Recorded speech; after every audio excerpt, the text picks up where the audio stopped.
Namaste Bitia, Hamesha Khush Raho Bitia. Myself, Javian Dr. Ravi Jain, Assistant Professor, Department of Practice of Medicine, in Faculty of Homeopathic Science at Jyoti Vidyapeeth Women's University, Jaipur. In this series of lectures, we have been discussing about the diseases related to the locomotor system. Today, we are going to discuss a very important disease, that is psoriatic arthritis. Psoriatic arthritis, basically it is related to the psoriasis. Those individuals who are suffering from psoriasis usually develop psoriatic arthritis in the later stage of life. Psoriatic arthritis, what does it mean? Psoriatic means pertaining to psoriasis. Those individuals who have developed psoriasis in any part of the life or those with the family history of psoriasis. Arthritis is the inflammation of the joint. In psoriatic arthritis, we are not only seeing the joint complaints, that is pain, stiffness, but also involves the most common deterioration of the joints that will be seen in case of psoriatic arthritis. Now, what is psoriatic arthritis? What are the individuals that are affecting with psoriatic arthritis? We are going to discuss what are the clinical features, how to investigate psoriatic arthritis, and how to manage the case of psoriatic arthritis. Now, psoriatic arthritis is basically chronic inflammatory disease that is affecting the joints, and it is affecting around 5 to 42% of the patients who are already having psoriasis or who have a family history of psoriasis. There are two types of features that we can see in case of psoriatic arthritis. One is the autoimmune features and the second is the autoinflammatory features. So autoimmune features means the own immunity of the own immune cells are affecting the cells or the joints that is causing excessive deterioration or the deformities of the joints. Autoinflammatory features are responsible for the signs of inflammation, that is redness, pain, heat, swelling, loss of movement, etc. This is basically a seronegative form. Like we have seen in case of rheumatoid arthritis, rheumatoid factor was present.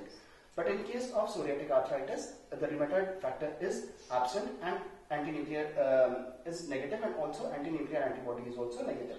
So this is basically seronegative, where we do not find any of the marker that is responsible for development of psoriatic arthritis.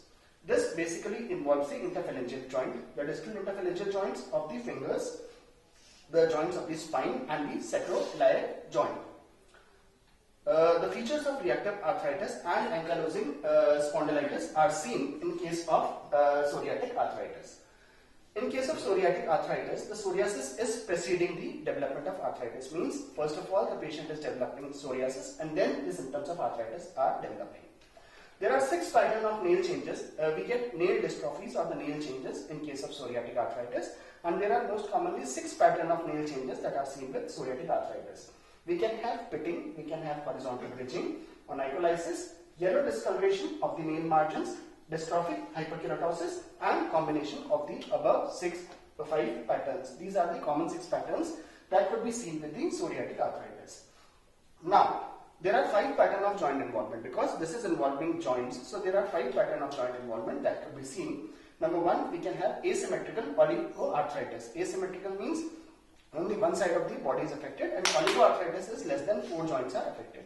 So we see asymmetrical oligoarthritis that is characterized by development of sausage digits. So the fingers are swollen. The second variety is symmetrical polyarthritis, where both sides of the body are affecting. This is basically seronegative symmetrical polyarthritis. This is differentiated from the rheumatoid arthritis by the absence of rheumatoid factor in this case. Third is, it is affecting predominantly in distal interphalangeal joints of the fingers, and this is characterized by the presence of the nail changes, the 6 nail changes that we have just studied right now. Arthritis nutulens, this is the most deformative type of arthritis that is seen, where we get a lot of deformities of the fingers. The last variety is the spondylitis or the sacroiliitis, where we are getting the inflammation of the spine or the pain of the spine with the absence of peripheral arthritis.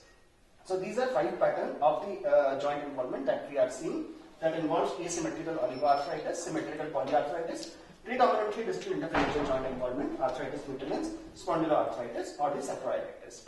Now, how can we evaluate the case of psoriatic arthritis? So evaluation is done by the following means: negative test for the rheumatoid factor, raised ESR, hyperuricemia, inflammatory synovial fluid without specific finding, and in the radiographic finding, we are going to see the erosions of the joint margins with pencil cup deformity. This is important, pencil cup deformity, and asymmetrical sacroiliitis.